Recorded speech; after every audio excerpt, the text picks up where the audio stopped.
Saya Risya RS dari Purwokerto. Kali ini saya bakal menceritakan sosok ikonik yang menghuni fakultas tempat saya dulu berkuliah.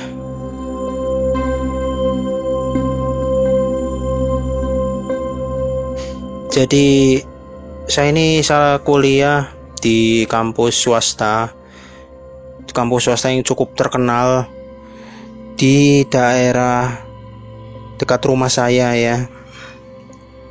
Kampus yang beralma mater biru ini terkenal karena sempat menjadi kampus swasta terbaik pada masanya. Saya adalah lulusan dari Fakultas Ekonomi dan Bisnis. Tepat 1 tahun sudah saya wisuda dan lulus dari sana. Di sana terkenal dengan sosok perempuan yang sangat fenomenal, yang sering membuat para mahasiswi kesurupan. Dewi. Iya, namanya Dewi. Kejadian gangguan pertama yang saya dapatkan dari kawan-kawan saya dan OB di sana itu sekitar tahun 2002. Waktu itu final Piala Dunia, anak-anak BEM dan pecinta alam lalu organisasi lain itu pada janjian mau nonton final Piala Dunia di fakultas saya, Ekonomi dan Bisnis, bareng-bareng sama para pesuruh atau OB-nya. Lokasi sudah ditentukan, yaitu di lobi dekat pintu masuk kampus, lobi Ekonomi Bisnis maksud saya ya. Banyak yang mempersiapkan, ada yang tugasnya kayak nyiapin makanan, nyiapin tikar buat alas duduk, terus bersih-bersih dan lain sebagainya gitu. Waktu itu memang lagi habis selesai UAS sih, jadi libur. Dan yang melihat sosoknya pertama kali ini namanya Pak Kis gitu. Pak Kis ini kan posisi lagi mindahin bangku yang biasa di lantai dasar buat pendaftaran mahasiswa baru. Dia lagi mindahin bangkunya biar luas. Anak-anak soalnya kan mau lesehan duduk di situ buat nonton bola malamnya. Dia ini muter lewat TU yang dekat markasnya, yang dekat sekre BEM gitu. Dia lewat TU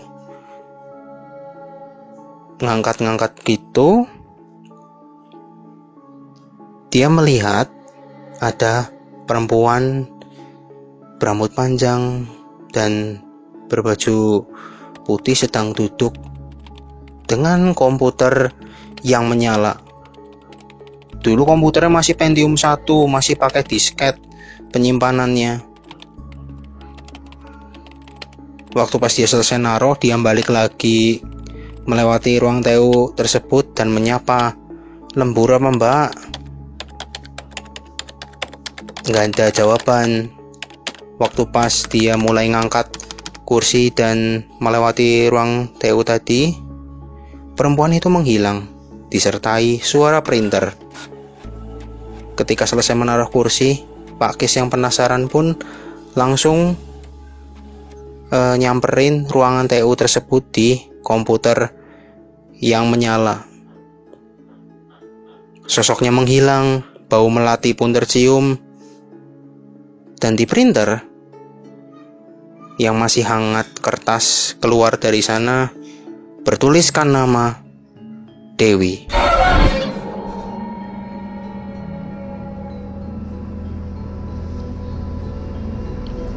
Dan cerita itu pun tersebar setelah acara final Piala Dunia selesai mereka tonton. Pak Kis pun menceritakan kepada anak-anak dan bergegaslah mereka pulang setelah selesai sholat subuh bersama. Gangguan tidak cukup di situ, sosok ini pun juga cukup sering menampakkan dirinya di lantai 2 di ruangan nomor 4. Nggak jarang dia ini ikut kuliah. Dan yang paling sering nampakin diri itu waktu pas kuliah di ruangan nomor 4 lantai 2, dan dosen pengajarnya inisialnya itu sebut saja Pak AJ. Tiap Pak AJ ngajar mesti dia duduk di kursi kosong paling belakang. Kebetulan Pak AJ pun termasuk orang yang peka, bisa melihat mereka. Pak AJ pun membuat perjanjian kecil. Dia bilang, kamu boleh nampak setiap aku ngajar di ruangan ini, tapi jangan pernah berani-berani mengganggu murid-muridku. Kalau sampai kamu membuat mereka kesurupan atau kamu mengganggu, awas kamu nanti. Gitu. Tapi di fakultas saya ini pun keseraman dan keangkerannya ini nggak cuma disebabkan oleh satu sosok saja. Salah satu penjaga sekaligus pesuruh kampus PA yang cukup senior, yang juga punya kantin di belakang fakultas, sebut saja namanya Pak Supri, juga punya pengalaman yang gak kalah menyeramkan ya. Pak Supri ini kadang jaga sama anaknya juga, putranya gitu. Nah, mereka punya gangguannya masing-masing yang gak kalah seram. Jadi waktu itu Pak Supri ini tidurnya sukanya sembarangan ya. Asal ada bangku panjang aja udah bisa tidur habis patroli. Kebetulan waktu itu dia ini lagi suruh bersih-bersih kantor pusat. Di kantor pusat tuh ada kursi panjang di dalamnya deket tangga. Habis selesai bersih-bersih, checking semua ruangan entah aman apa belum, karena dulu belum dipasang CCTV. Dia akhirnya tidur di kursi panjang di dekat tangga. Tiba-tiba Pak Supri ini terbangun karena ada suara langkah kaki yang cukup berisik menaiki menuruni tangga bolak-balik. Pak Supri pun yang penasaran bangun dari kursi panjangnya, lalu menyalakan senter. Alangkah kagetnya Pak Supri karena yang dia senteri hanya sepasang kaki yang sedang menuruni anak tangga. Pak Supri yang kaget pun benar-benar lari ketakutan. Kenapa? Karena sepasang kaki tersebut mengejar Pak Supri. Gangguan yang dialami putra Pak Supri pun juga gak kalah serem. Malah mungkin ini yang bikin dia bangun sebentar terus pingsan. Putra Pak Supri waktu itu memang sedang patroli keliling gitu kan, naik dari lantai 1 ke 2 ke 3 untuk memastikan aman atau enggak, sekalian bersih-bersih. Dia ini juga tidur di kursi panjang di lantai 2 pojok. Pokoknya di situ dekat sama kamar mandi sama anak tangga yang turun sama naik di persimpangan gitu. Pas lagi tidur, dia itu terbangun jam 3 mendengar suara tangisan. Makin kesini yang tadinya pelan itu makin kenceng. Nah, waktu pas dia terganggu karena tangisannya makin kenceng, ia membuka matanya dan betapa kagetnya putranya Pak Supri karena sosok Dewi sudah menatap wajahnya dengan wajah yang pucat, mata yang menghitam, dan wajah yang menyeramkan. Lantas putra Pak Supri ini yang tadinya kaget dan tidak bisa berbuat banyak, hanya bisa tidak sadarkan diri alias pingsan.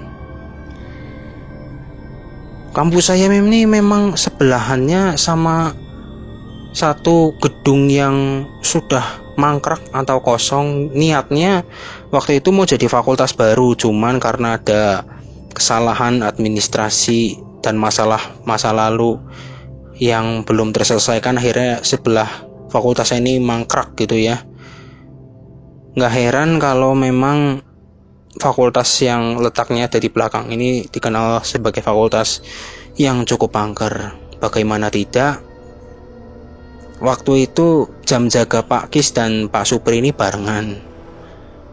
Beberapa minggu kalau nggak salah sebelum Hari Raya Idul Adha, mereka itu mendengar suara kambing. Tapi letak orang yang punya kandang kambing di dekat kampus itu kan jauh. Suaranya pun nggak mungkin ke bawah angin gitu loh teman-teman. Akhirnya Pak Supri dan Pak Kis ini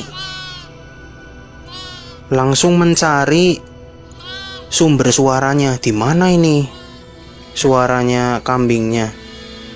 Setelah dicari, kambingnya itu ada 5 di depan.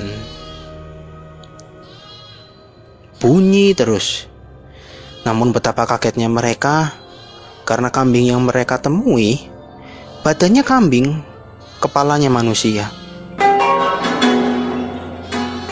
Mereka kaget, langsung lari bersembunyi ke dapur jaga di belakang fakultas. Dan yang terbaru, waktu itu lagi proses pembangunan masjid dan sedang perbaikan kabel wifi. Jamnya menunjukkan waktu hampir maghrib sampai setengah 6 sore. Ada pegawai internet yang sudah selesai, pengen sekalian wudhu, terus sholat maghrib di situ. Dia lari terbirit-birit karena ketakutan. Ia melihat satu kaki dari paha sampai jari sedang loncat-loncat di dekat tempat wudhu.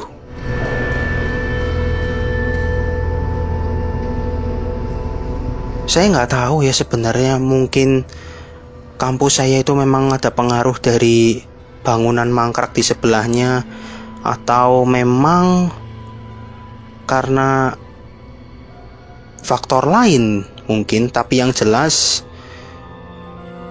kampus yang asri tersebut sudah tidak pernah terdengar lagi kayak gangguan-gangguannya, karena memang sedang sepi dan sedang pandemi. Oke semuanya, terima kasih sudah mendengarkan cerita ini. Selamat menjalani hari, mudah-mudahan semuanya baik-baik saja. Terima kasih. Wassalamualaikum warahmatullahi wabarakatuh.